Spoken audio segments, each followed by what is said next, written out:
je crois que nous avons eu un certain succès à susciter la pensée sur la nécessité de la déscolarisation des sociétés.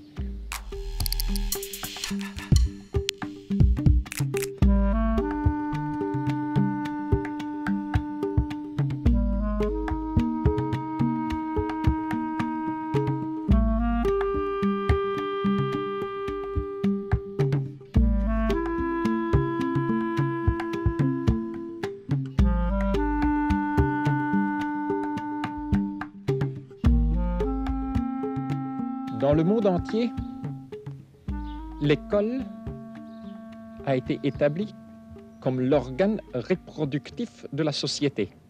Elle enseigne à l'enfant qu'il a besoin de l'institution pour apprendre.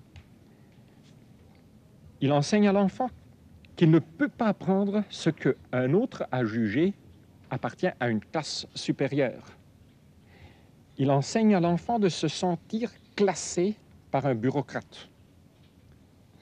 À l'école, l'enfant apprend avant tout que ce qui est valable à apprendre, ce qui me servira plus tard, ou peut-être ce qui servira à la société plus tard, c'est ce qui peut être transmis par quelqu'un qui est professionnel. On apprend que enseigner, si on n'est pas professionnellement instituteur, est en quelque forme moins valable.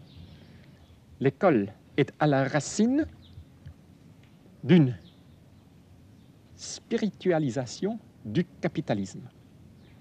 On a traduit croissance personnelle en éducation qui est égale à scolarité.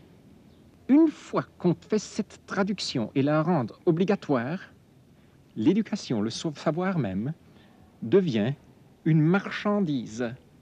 Même si elle est produite, comme dans la majorité des pays d'aujourd'hui, sous contrôle d'État, par un ministère, l'éducation, ou mieux encore, le savoir, devient rare dès le moment qu'il devient une marchandise.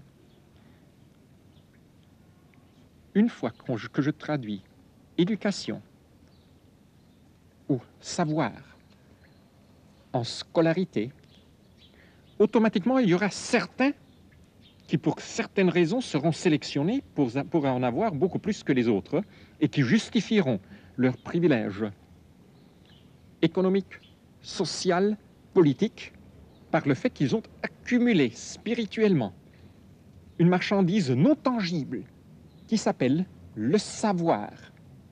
Mon erreur, que je partageais avec bien des autres, était de croire que c'est à travers une réforme de l'école qu'on puisse changer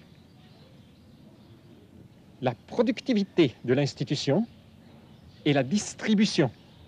Ce qu'il faut faire, c'est de mettre dans les mains des gens des nouveaux instruments que la technologie nous donne pour ce qu'ils s'abritent, se soignent, apprennent